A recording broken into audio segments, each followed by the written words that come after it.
fínt veður úti og ég labba niður í bæ. Fyrir ofan, allt í lagi, þetta súkkulaði stikki takk.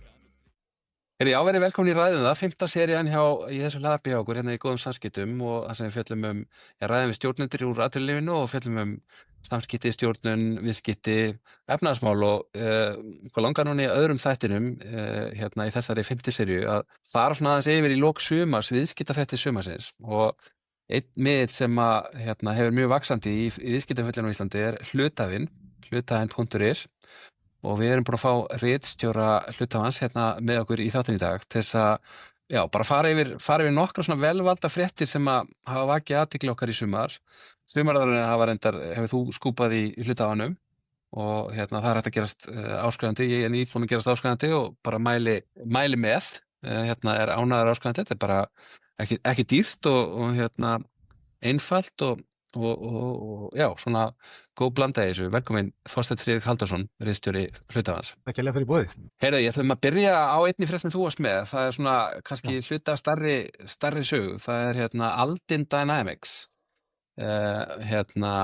leikjafyrirtæki sem er bara komið með tekjur til þess að halda þróun áfram og er einhvern veginn ekki þörf fyrir meira áhættufjármagn. Við vitum þetta er fjárfrægur bransi sem tekur langa tíma að þróa leiki og allan að flesta leiki getur verið allt upp í 10 ár. En þarna erum við með íslenskt leikjafyrirtæki sem er bara komið með leik sem er að ganga mjög vel. Af hverju er þetta fréttnefn? Sko, þetta er eitt af þessum fyrirtækjum sem maður sér sífellt meira á þessum fyrirtækjum. Tæknifyrirtæki sem maður hefur kannski varla heyrt áður og er kannski bregða fyrir einu sinni í fjölmiðlum í einhverju viðtali, en síðan sér maður allt í einu og það er rífandi gangur í þessu. Og við ég greindi frá þessu á hluthafanum að ég rakst á ársreikningin hjá þeim og í þessu starfi Bjóst ekki við að sjá hann í svona bjóst ekki við að sjá þessa tölu fyrir neðan strik? Alls ekki, og þú veist, af því maður skimar yfir marga reikninga og ég man ekki eftir því að hafa séð viðlíka vöxt, af því að þetta var ég kannski fyrst talað hvað fyrirtæki gerir. Þetta er þetta stofnað 2013 af tveimur strákum, Hrafn og Gunnar, og þetta er þeir búa til tölvuleik í sýndarveruleika. Og síðan á síðustu árum það hefur bara reksturinn gengið mjög vel. Hatt svona eitthvað gleru til að spila þetta? Já, ég hef ekki prófað þetta sjálfur, en eitthvað í þá áttina sko. Þú setur auðvitað glerun og þú ert inn í sýndarveruleikunum. Og það hefur 2003 þá voru reksturinn gekk mjög vel, 150 milljónir í veltu, 40 milljónir í hagnað, og síðan gerist það bara núna í byrjun sumars að allt í einu verður eitthvað content úr leiknum, það er mjög mikla útbreiðslu, það verður væral og tekjurnar frá flug og árið enda þannig að þeir fara úr 150 milljónum í veltu upp í 900 milljónir og hagnaðurinn fer úr 40 milljónum upp í nærri 500. Já, af því að þú veist, grunnkostnaður er ekkert svo mikill kannski, þannig að galdur við hugbúnað, það kostar ekki mikið að framlega nýtt eintak, nánast ekki neitt. Einmitt. Og þetta þýðir í rauninni að þannig er eitt vísis sjóður, Crawberry Capital, sjóður af vegum Crawberry, og þannig að þau eru komin langleina með bara að greiða upp fjárfestinguna með arðgreiðslu. Já, ég las það einmitt í fréttinni að þau hvort sem ég gerði kröfu en það ekki, að þau lögðu til að það eru greiddir úr 200 milljónir í arð. Einmitt. Þannig að þeir eru, svona still, en það er náttúrulega markmiðið væntanlega að fá meira heldur en að fá fjárfestingunum tilbaka, væntanlega markmiðið að gera gott mót, en þeir eru að vinna í bara nýjum leikjum, er það ekki? Jú, þeir eru að vinna í einhverjum nýjum leikjum og lausnum og þetta ár nær svona fjármagna þá vinnu. Þannig að það er ekkert víst að þeir þurfi að taka inn frekara fjármagn á næstunni, en ég skil það er ekkert endilega víst að þessi 900 milljóna króna velta haldist alveg og kannski bara bundið við þetta ár sígur aðeins, en það er komin alltaf mjög sterkur grunnur fyrir frekari þróun. En það annað félag sem að kannski svolítið svipum, eða svona á þröngri sillu í þessu leikjabransa, það hérna Quest Portal, Gunnar Hólmsteinn Guðmundsson og fleiri sem að voru kannski þekktir fyrir nokkuð félög, hérna Vaktaran og hérna QuizUp, fjármögnuðu með mikið til erlendu hérna fjármagni, þetta félag, en það komið í ákveðan rekstur líka og skilaði í ákveðan rekstur í 2023 og 2024 og svona fara sögur því að tekjuvöxturinn milli mánaða sé alveg svakalegur þessi dagana og þeir þurfi ekki að líklega ekki að sækja meira fé til fjárfesta fyrir áframhaldandi þróun á sínum vörum. Einmitt. Ég tók viðtal við Gunnar Hólmsteinn, einn af stofnendunum daginn og það rosalegur gangur í þessu hjá þeim. Hann greindi frá því að þau voru komið 160.000 notendur, það vöxtur upp á minnst 20% á mánuði í tekjunum og aftur, þetta svona fyrirtæki sem maður svona hafi ekkert heyrt mikið sé einhver vitur hér og þar. Örfáir starfsmenn? Já, 8 manns held ég sem starfa þarna á skrifstofu á Bankastræti. Sem að búa til kannski uppbyndi milljarða eða eitthvað slíki tekjum ef þessar tölur réttar. Já, og þetta sko minnst líka gaman að þegar hann var sko að lýsa því að hann væri með svona alltaf breytta sýn á það hvernig hann nálgast uppbyggingu á tæknifyrirtæki. Hann auðvitað gerði svaklega gott mót með Vaktaranum með hann Klara 2013 selt fyrir milljarð og síðan tekur hann þátt í uppbyggingu QuizUp 2015, það gengur það vel en fer síðan á hausinn og síðan aftur kemur hann að því að stoppa þetta Tea Time leikjafyrirtækið sem ég skýti aðeins því ég var að vinna í almartextum með QuizUp að það fór ekki á hausinn, ég held að það hafi verið ef ég maður rétt, það hafi verið lokað og allir fengið borgað ef ég maður rétt. Ekki rétt minna það mig? Jó. Og selt eitthvað af eignunum Ísraels leikjafyrirtæki sem keypti Glú eða hver það varu. Ok. En hann var að lýsa því að þegar hann var að byggja upp QuizUp og Tea Time að þá var svona mikil áhersla á að fjölga notendum. Að fá eins marga notendur og mögulegt væri. Núna með Quest Portal þá þeir að byggja á svona áskriftarlíkani og svona þeir að leggja höfuð áherslu á að reksturinn sé sjálfbær fram á veginn. En maður heyrir að þetta líka verða svona trendið í það aðra áherslu hjá framtaksfjárfestum, venturkapitalistum sem þeir vilja núna ekki, sko áður vildu þeir ekki að vera vel að horfa á arðsemi heldur notendafjölda eða bara hraðan vöxt, en núna komið allt annar stefning svona bara með við frá 2021 þegar var vel að dæla út peningum. Núna vilja menn helst ekki fyrirtækin sem ekki að horfa á þetta að vera fljótlega komin réttu með núlið eða komið þangað. Þannig að maður veit af ansi mörgum núna svona minni spotafyrirtækjum í Íslandi sem að fá þessi skilaboð, að reyna að safna í safna næsta randi eins og kallast. En kannski svona sem í þessu tengt, þú ert líka með frétt Farice og hefur hans verið að fjalla gagnaversbransan, svona bransi sem að við erum stega mikil sóknarfæri á Íslandi, mikil eftirspurn, eiginlega bara skortur orku hér eins og þetta aðstæður í heiminum til þess að knýja sig gagnaver, sérstaklega þeir sem eru að framkvæma svona, að hýsa servera fyrir gervigreind og það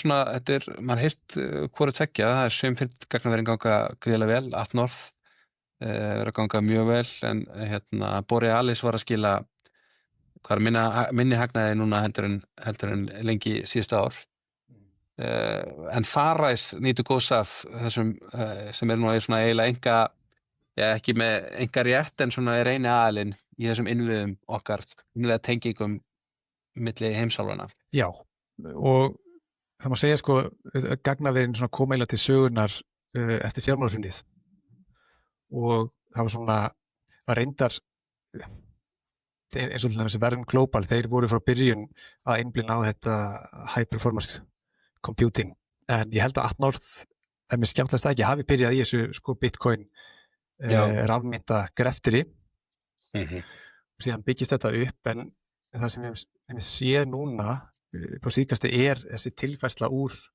rafmyntagreftinni yfir í sko að þjónusta nýja æðið, þar að segja reikni geta fyrir gervigreind eða þjálfur gervigreinda líkana.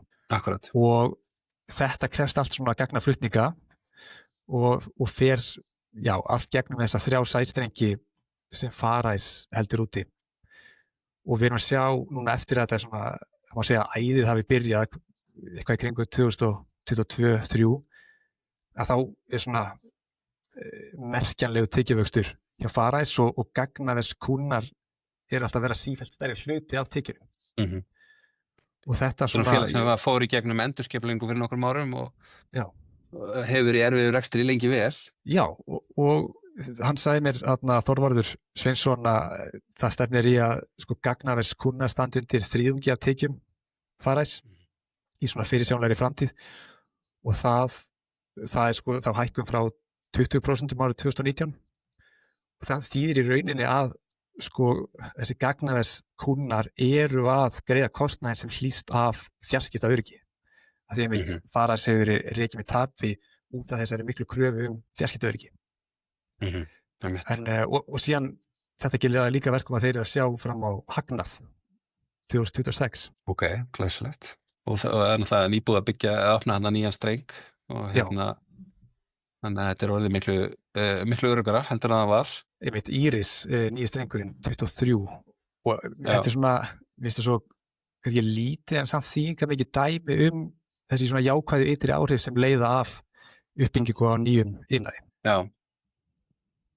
Og ríkisstjórnin hefur svona gefið út fororð það er að hleypa meiri orkuframleiðslu af stað, meiri fleiri orkuframkvæmdum og það var gefið út virkjanaleyfi fyrir Landsvirkjunina mjög skömmum tíma, ég ekki múin að tala í vikundina en ætlaði ekki verið bara 4-5 frá því að gamla virkjanaleyfi var fellt úr gildi með dómi Hæstaréttar fyrir Hvammsvirkjun og þannig að það er þetta komið ný stofnun og sá sem er framkvæmdastjóri Orkustofnunar var nú framkvæmdastjóri Álvers og síðan Veitna og svona, það er svona, maður finnur það er aðeins annað tótt, þannig að þetta er kannski vonum að það verði töluvert mikið að gerast í orkuframleiðslu og þá afleiddum greinum eins og gagnaverunum á Íslandi á næstu árum. Ég held að menn séu líka eitthvað að binda vonir við sko raforkuna sem losnar þegar kísilverið á Bakka.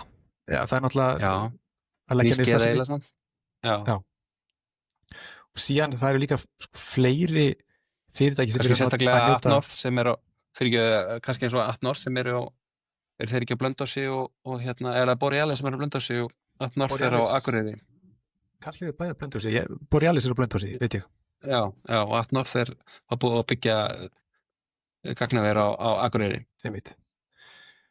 Það er sko, að því við tölum sko hvernig ávinning af gagnaverskúnnum og þessum fyrirtækjum sem er að sækja í reikningetun á Íslandi að það er sko hefur áhört að fylgjast með því að sko Nova fjarskiptafélagið hafa verið að njóta góðs af þessu. Maður hefur séð sko í síðustu uppgjörum, þeir voru bara birtað uppgjör núna í þessum töluðu orðum og þar sér maður sko tekjurnar af þessum fastneti og undir því eru gagnaflutningar. Það er að vaksa 11,5% milli ára vel umfram verðbólgu. Sem er ekki eitthvað sem maður sér mikið í fjarskipta geran málmennt. Þarna er, og því að Nova er svo vel staðsett á þessum markaði og þarna er þessi aukna eftirspurn eftir reiknigetu að knýja vöxt hjá þeim. Við vorum myndið að benda á því, manni hvort það eru 2 uppgjörum síðan eða 3 að þarna væri eitthvað sem fjárfestar ætti að fylgjast með væru tækifæri í þessum svona innviðum og innviða þjónust ekki síst sem að Nova hefur byggt upp og sumir vilja meina að geta orðið eitthvað sem getur selt út úr félaginu í framtíðinni en sem að þá kannski að rætast núna. einmitt, En kannski svona einn stærsta fréttin eða svona áhugaversta í sumar kaup Skeljar á Samkaupum og stofnun á nýju svona eignaðsfélagi utanum fyrirtæki Skeljar í verslunargeira sem heitir Drangar og Auður sem var hefur verið framkvæmdastjóri Orkunnar verður forstjóri þessa nýja félags og þau eru í hlutafjáraukningu sem ég held að eigi að koma niðurstöður bara á allra næstu dögum. Þetta sé sölutryggt upp á 2 milljarða af Íslandsbanka. Hvað þú fórst aðeins í að kortleggja hvað getur orðið úr þessu félagi og hvernig það svona passar inn á skráðamarkaðinn. einmitt. Sko, að þetta einmitt, sko, þetta samsett úr þá Samkaupum og Heimkaupum og Lyfjavali og mér langar að skoða sko hvernig ef þú skoðar þessar rekstrareiningar og þá markaði sem það starfa á, hvernig maður ber það saman við síðan það sem Fest að gera á sumum mörkuðum og reyndar að erfiðar að greina haga, þeir birta ekki jafn sundulega yfirleitt. En sko ef maður tekur allt með í reikningin þá eru Drangar, þetta sameinaða félag, miklu minni heldur en Hagar og Festi. Hagar eru eitthvað í 180 milljörðum, Festi í 194 og Drangar í 75 milljarða króna veldu. En ef maður einmitt skoðar þessar sko sambærilegu einingar, þess að Lyfjaval og Samkaup og Orkuna og síðan hjá Festi, það þá N1 og hvað heitir apóteki aftur? Lyfja, einmitt, og Krónan, að þá þetta cirka 75 milljarðar velta hjá Dröngum og 99 milljarðar hjá Festi, sem alveg ágætis spil samt töluvert minna. Það var kannski það sem kom á óvart í þessu, það var einmitt, við þess að fréttjaður var hvað þetta var lítið bil, af því að maður hugsaði, Festi búin að vera í vaxtarfasa, Lyfja stærsta keðjan, Krónan eiginlega svo matvöruverslun sem hefur verið að gera hvað best mót síðustu ár og vaxa. En þetta, þetta stærsta olíufélag, það með flestar þjónustustöðvar og stærsta netið, að þessar einingar samanlagðar væru ekki þetta minni í veltu. Það svona, mér fannst þetta koma henni óvart. Og þeir hafa svona eigendur Dranga hafa gefið í skyn að þeir séu reiðubúnir í frekar yfirtökur á smásölumarkaði til þess að brúa bilið og það er bara hægt að fabúlera sko til hvaða fyrirtæki þeir horfa. Sko margir hafa þetta nefnt sko fjarskiptafélög og Skel sem þá, eigandi Dranga keypti sér þetta inn í Sín núna í vor og eiga núna einhvern 10% hlut. Þannig að það svona ein sviðsmynd sem margir veltu upp. Það einhvern veginn samt svona eins og oft kannski með skráð fyrirtæki sem eru svona dreifðir eigu og mikill eigu lífeyrissjóða, svolítið kannski erfitt að eignast nógu mikið til þess að geta knúið fram einhvers konar atburðarás þar og það náttúrulega þekkt að ekki gildi lífeyrissjóð tiltölulega stór í Sín og sem seldi sig niður í Skel þegar Jón Ásgeir kom þangað inn á sín tíma og þannig að það svona maður sér ekki alveg að þetta sé beinleið en þetta allan greinilega eitthvað sem sviðsmynd sem þeir eru að skoða. Og síðan getur vel verið að þeir hafi bara keypt sér inn í Sín af því að þeir sá einhverjar undirliggjandi eignir á góðu verði sko, eða kann að vera algjörlega ótengt. Það held að verið þegar þeir voru að kaupa þá held ég að held að verið fyrirtæki sem það hafi verið metið að marka bara 6,5 milljarða eða 7 milljarða. Það var ekki meira sko. Þannig að ég mitt kannski geta þetta bara svona vinn-vinn hvort sem verður ofan á sko. En þá var fólk að tala að það geti verið öfugskráning og eða sameining og þar af leiðandi leið til að skrá Samkaup og hinnar smásölueignirnar. Einmitt. Svona, hvað kallast þetta? Öfugur, sko, öfuglegin á markaðinn. Eitthvað þannig. En ég meina það getur svo alveg vel verið, Síminn hefur náttúrulega talað um það að vilja breikka tekju póstana hjá sér, ég veit ekki hvort þeir eru að meina eitthvað svona, en að það þurfi fjölbreyttari tekjustóðir eftir að Míla var seld út einmitt. og Nova eins og þú segir, þú veist, gæti líka verið til sölu. Það mér finnst alveg líklegt að það mun eitthvað gerast á, þetta að segja hvenær en svona næstum missurum. Það eru, sko, ef maður horfir á svona smásölufélög úti, þá einhver fordæmi fyrir því að þau séu með ákveðna svona símadeild eða síðan fyrirtæki undir sér. Tesco held ég og Walmart, Carrefour, það svona einhver dæmi þetta. En þetta er alveg sviðsmyndir sem alveg nokkuð ofarlega í huga þeirra sem eru í til dæmis að fjarskiptamarkaði og líklega í smásölu líka. Eitthvað munur á þessu heldur en þau eru öll að selja líka svona byrjar að selja rafmagn til neytenda og ég meina rafmagn, internet eða það er eitthvað munur á því að selja neytendur það þú veist, á smásölumarkaði akkur ætti ekki að selja internet eða að selja rafmagn og getur jafnvel tengt það saman. Það er bara að því við erum að tala um dranga sko, það er einn vingill á því sem er svona þykir áhugavert að sjá hvort það raungerist og það er að ég hjó eftir því í þessari svona samruna tilkynningu sem þið sendið til samkeppniseftirlitsins þegar Samkaup og Orkan runnu saman að þá var svona sérstaklega tekið fram að sko þeir sem eru með svona sterk byrgjarsambönd erlendis að þeir eigi greiðari aðgang inn á markaðinn, smásölumarkaðinn. Já.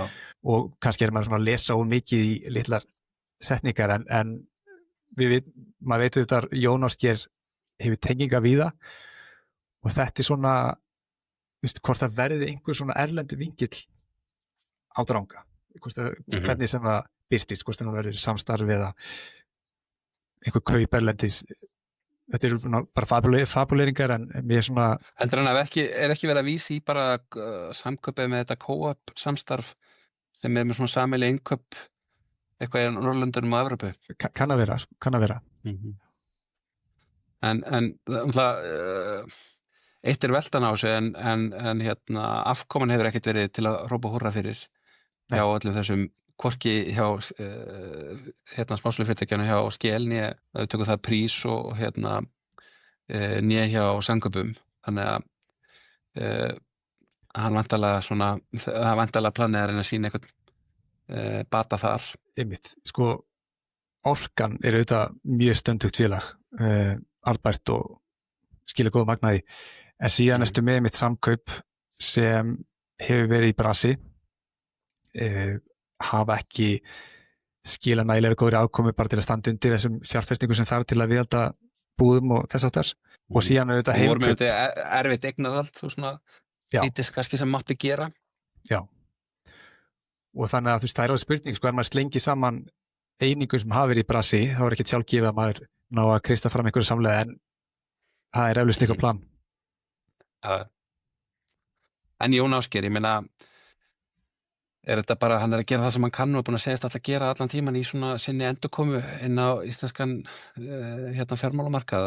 Hann er eiginlega búin að endurstofna Baug í formi Skel og nema sem skráð félag og með þá fjárfesta sem eru með honum velja að kaupa í því félagi en hann stýrir ferðinni og hann og hans kona og viðskiptafélagar þeirra og svo er hann mjög ákveðingur í því að koma sér inn á dagvörumarkað aftur þannig að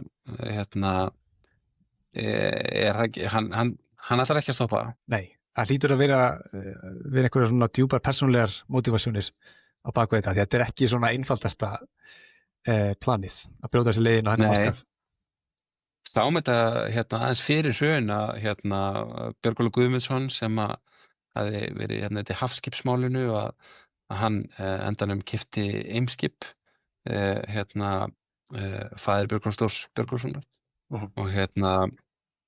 og svona voru eitthvað fleiri dæmi þetta svona svo fyrirmöðundur Kaupþings voru að reyna að eignast lýsingu eða félagi sem átti lýsingu til að held ég fá bankaleyfi og þetta er svona þetta er ríkt í okkur að reyna ef eitthvað hefur ekki alveg gengið að reyna að gera aðra tilraun. Einmitt. En það var eitt annað mál sem að mér langaði líka að koma inn á við og kannski tvö. Hérna, þú veist að fjallum í nýjasta tölblaði hlutafans Jökulsrán ferðaþjónustuna sem að hérna, kom nú á óvart í hvernig uppgötaðar mikla verðbreyk þessa félags. Þetta er sko í rauninni bara tala í ásetningnum og mér Já. bara brá í brún þegar ég sá að þið væru með 2 milljarða króna verðbréfasafn og byrjaði þá að svona rekja það aftur í tíman og svona til að sjá hvernig það hefur byggst upp bæði með ávöxtun og síðan frekari kaupum á bréfum. Og ég bara, þetta er svo áhugavert case að þú ert með þetta ferðaþjónustufyrirtæki sem kom með þetta stórt safn af verðbréfum. Ég man ekki eftir svona viðlíka dæmi í fljótu bragði. Nei. En þetta er alls ekki eina félagi sem maður hefur að taka eftir að það sem maður er rauninni bara duglegt fólk í ferðaþjónustu sem er búið að vera lengi í einhverju reka búðir eða veitingaskála jafnvel á einhver svona mjög heitum svæðum, sérstaklega á Suðurlandi. Sjáum þetta, það er á Hvolsvelli og Vík í Mýrdal er fólk sem hefur orðið stóreigna fólk líka við Geysi og Gullfoss sem er bara þessi mikli massi af ferðamönnum þar sem að bara gríðarlegar eignir hafa byggst upp og þegar þú ert að búa til kannski 300-500 milljónir á ári í mörg ári í röð þá þetta verður til þetta sterkur efnahagsreikningur. Og þetta fyrirtæki búið að vera að starfa síðan bara aldamótin. Já. Áður en allur þessi uppgangur byrjaði. Þannig að þetta það er gaman að sjá þessu fólki ganga vel. Samanlega. Og svona þetta er svona fólk sko sem þetta er bara að sjá tíman að tvenna þetta COVID og eldgos og hvað eina sko, þannig að svona mér finnst ekki vera þess að þau sé að fara eitthvað yfir sko. Nei, alls ekki sko. Þetta er bara þeir voru með hvað var það? 1,2 milljarða í tekjur og 300-400 milljónir í hagnað. Þetta var bara mjög stöndugur rekstur en eins og segja, það er svo gaman að sjá þessi fyrirtæki sem hafa verið starfandi svona lengi og hafa séð tíman að tvenna. Já, og þetta eru kannski einhverju leyti þeir sem eru að selja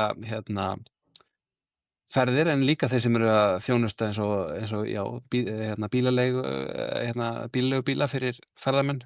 Blue Car Rental, þetta vakið athygli fyrir þeirra virðist vera virkilega góður í að reka bílalegu. Ég tek fram að við höfum unnið verkefni fyrir þá í ákveðnum samskiptum en nokkra bílalegur verða að ganga miklu betur en margir byggust við og svona margir hissa á því að svona þessir private equity sjóðir hafi ekki farið inn í þennan rekstur en það sumriðlega meina vegna sem hann bara ekki spáði að hann myndi vera svona stöðugur og góður og gefa svona vel af sér í mörg ár. Nei, einmitt. En eitt mál svona lokum ef við svona yfirferðin yfir sumarið salan á, hvað heitir það, Adalvo á rúmlega 1 milljarð bandaríkjadala. Já, maður næri ekki utan um þetta. Þetta er svo stóra tölur. Þetta er bara svona 5, 6, 7 ára gamalt félag sem hefur orðið til. Ég var eitthvað að átta mig á þessu þetta er eins og þetta sé rauninni svona business to business einingin innan úr Alvogen og Alvotech. Já. Svona sem það þjónustar aðra í lífeygerunum. Eitthvað svoleiðis. Sko einmitt, maður kannski að því maður starfir ekki í lífeygerunum. Maður aldrei heyrt þetta félag og allt í það að selta og ég veit það, þetta er magnað. 130 milljarða eða eitthvað.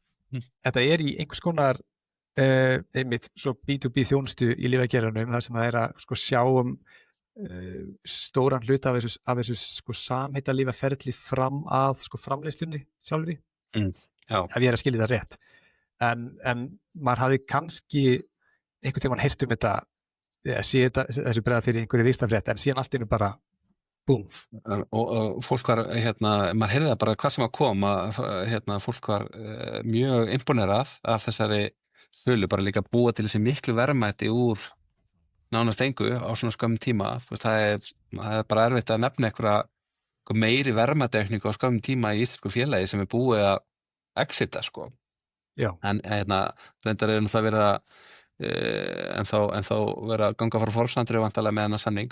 En annað sem heyrist og er kannski svolítið einkennandi fyrir hvernig talað hefur Alvotech á markanum og hvernig þróun þess hefur verið. Það lækkað talsvert hlutabréfin í Alvotech á undanförnu og það eru tíðarsfréttir bæði árangur hjá þeim en líka að það sé ýmsir að skortselja hlutabréfin og maður tók eftir því að einhverju spurðu sig af hverju þurfti Robert Wessman að selja þetta félag til þess að covera eitthvað margin call þú veist vegna skuldsettra Alvotech bréfa. Já, góð spurning. Það svona menn allan spurði sig þetta svona, þú veist, þú selur eignir og hvort þú sést að gera það nauðsinn eða bara kom gott tilboð eða svona hvað er þetta að lesa í það? Já, það er mjög eftir að lesa í það sko, og ég er að reyna að rifja upp sko hvernig markaðurinn brást við þessu hvort að Alvotech hafi hækkað lítilega, ég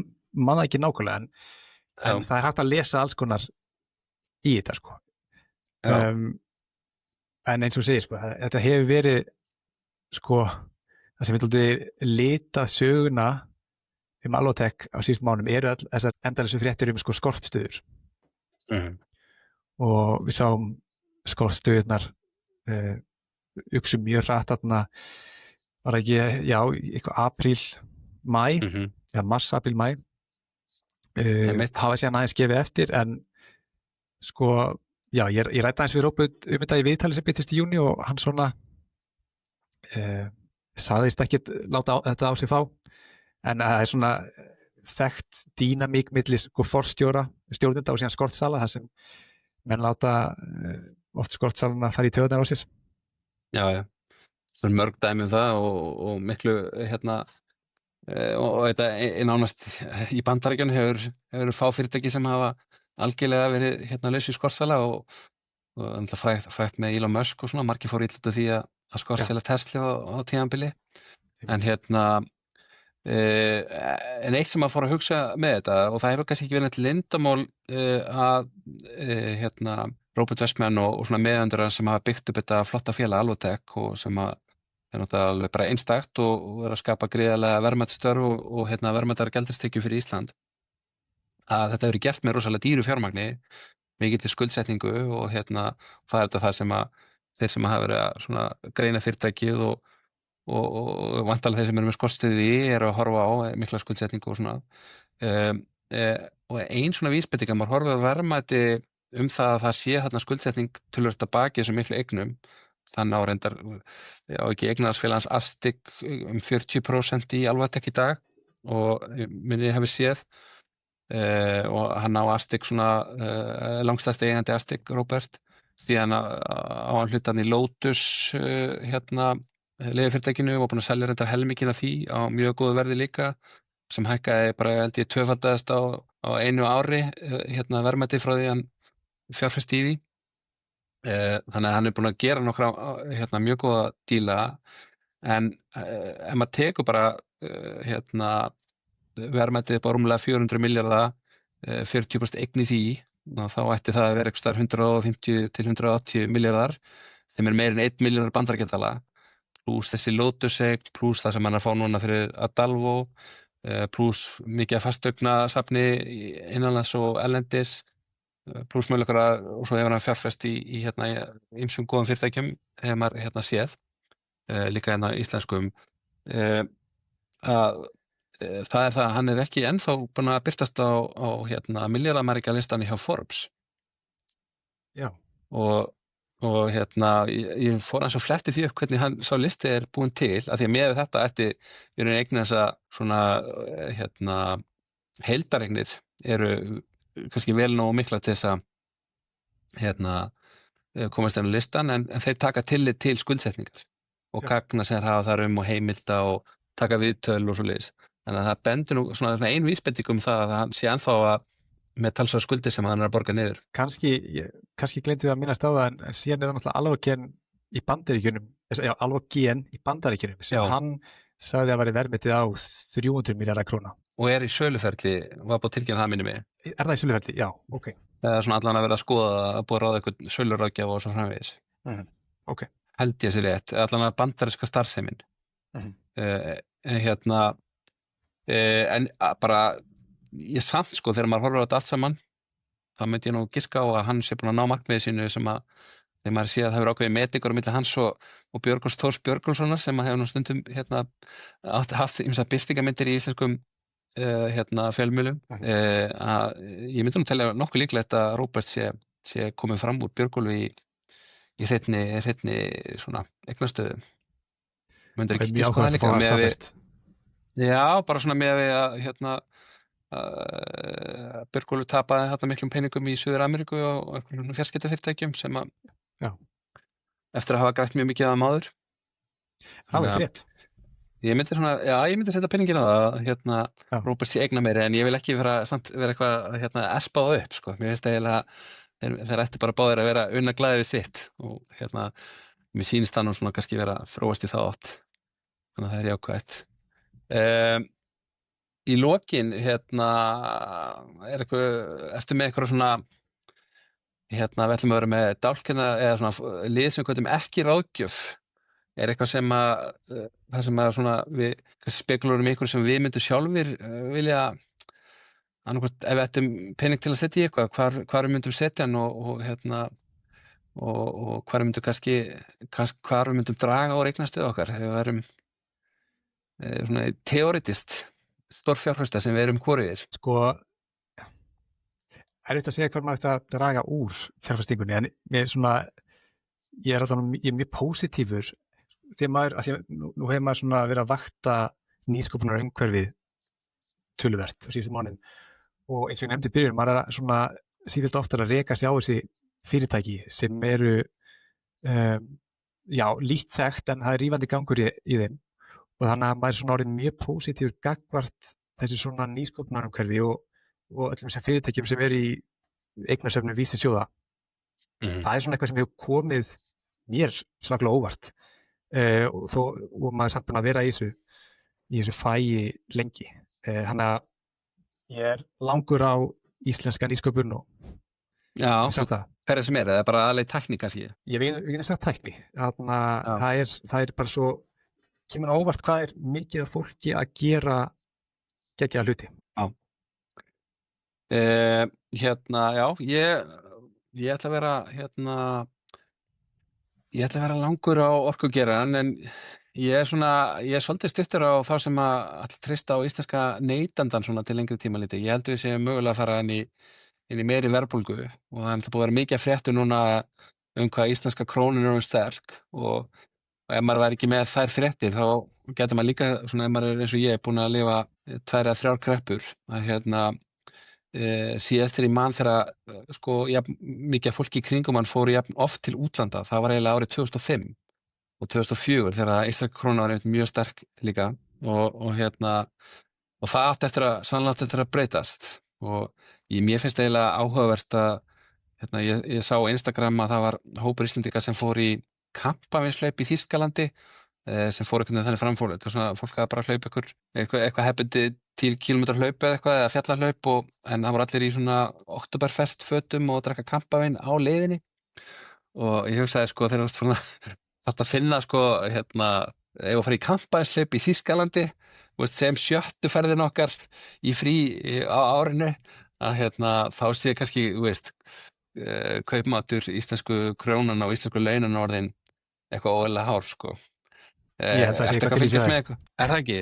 Já. Þannig þið hafið séð þetta náttúrulega þú ert í Svíþjóð með þinna skrifstofu og heimili og þetta hefur aðeins verið að gerast í Svíþjóð og Noregi að gengi hefur gefið eftir og verðbólga að fara upp og húsnæði að hækka en kaupmáttur ekkit sérstakur. Nei. Gæti verið framtíðin okkar. Gæti verið sko. Það er erfitt að rýna í það. Það er þetta sko, svo fyndið þegar maður er viðskiptablaðamaður eða bara blaðamaður almennt sko, maður býr í Svíþjóð, maður er að skrifa Ísland, maður tala Íslendinga allan daginn, maður er að lesa íslenska fréttir allan lilla hvern daginn og það er mér eftir að maður er svona mistfuldi touch við það sem er að gerast í kringum manni núti. Já. Þannig að þú fylgist ekki mikið með sænsku efnahagslífi eins og þú ert í íslenskum veruleika fyrst og fremst. Já, ég er í íslenskum veruleika. Nákvæmlega.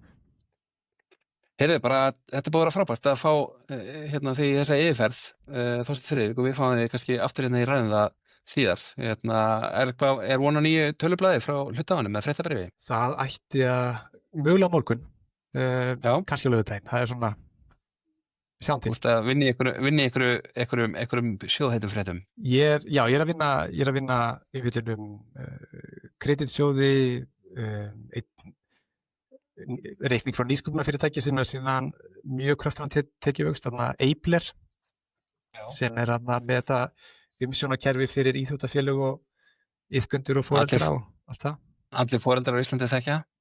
Já, nákvæmlega. Akkurat. Það er ýmislegt smiðum.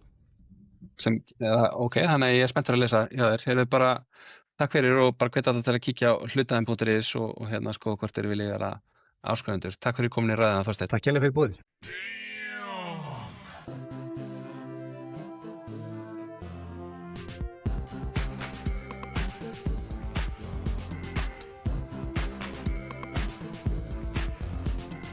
Fínt veður úti og ég labba niður í bæ. Þeir ofan, allt í lagi, þetta súkkulaði stíki það kannum trikkim. Væna sem ég vil ver, væna sem ég næ. Þú veit þetta flott, góðu hérna til mín og við gerum eitthvað gott.